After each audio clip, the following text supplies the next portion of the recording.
आप सभी का अपना यूट्यूब चैनल कंपटीशन वाटिका में फिर नए क्वेश्चन के साथ हाजिर हूँ। क्वेश्चन है आप लोगों का, राधा अपनी आय से 28% की बचत करती है। यदि उसके व्यय में 25% की वृद्धि होती हो तथा बचत में 30% की वृद्धि होती हो तो उसकी वृद्धि ज्ञात कीजिए।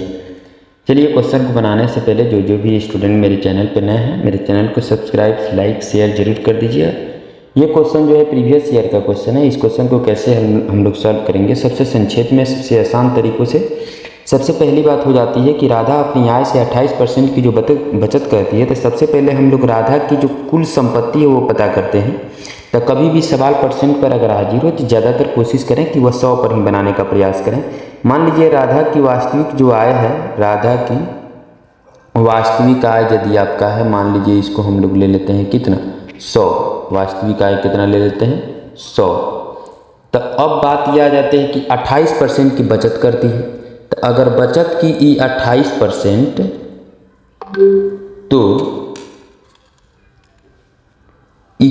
व्यय कितना करती होगी, तो व्यय हम लोग पता करेंगे। तो 100 में से 28 माइनस करते हैं तो ये व्यय करती है कितना, 72%।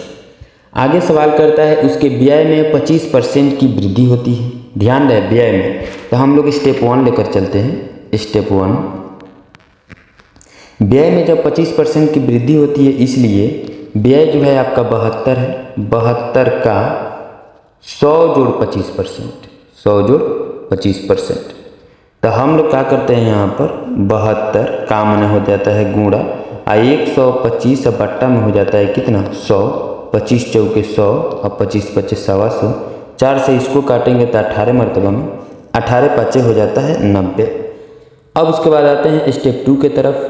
स्टेप 2 में जब बढ़ते हैं हम, स्टेप 2 का कहता है कि बचत में 30% की वृद्धि होती है। तो बचत आपके पास कितना है, 28%, 28 है।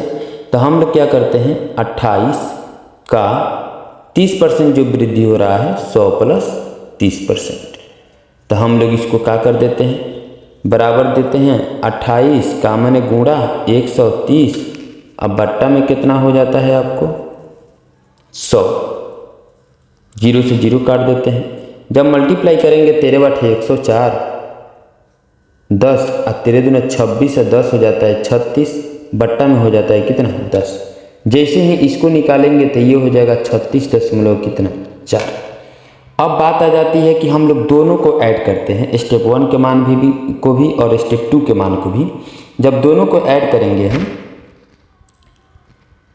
टोटल जो आय हो जाती है वृद्धि होने के बाद, ये हो जाता है 90 जोड़ 36.4। जैसे ही इसको ऐड करेंगे तो 4 की 4 हो जाता है, दशमलव का दशमलव, 6 की 6 और 9 3 12 हो जाता है। अब कितना वृद्धि हुई है वही हम लोग को निकालना है। पहले की अपेक्षा, जो पहले वास्तविक आय उसकी 100 थी, उसकी अपेक्षा कितना वृद्धि हुई है।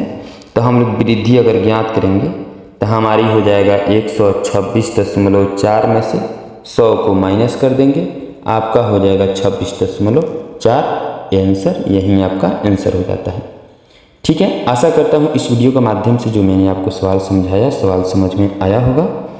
फिर मिलते हैं अगले क्वेश्चन के साथ अगले वीडियो में। आप सभी को जय हिंद, और चैनल को सब्सक्राइब, लाइक, शेयर जरूर कर दीजिए ताकि कोई भी वीडियो अपलोड किया जाए तो आप सभी को नोटिफिकेशन के जरिए उसका मिलता रहे।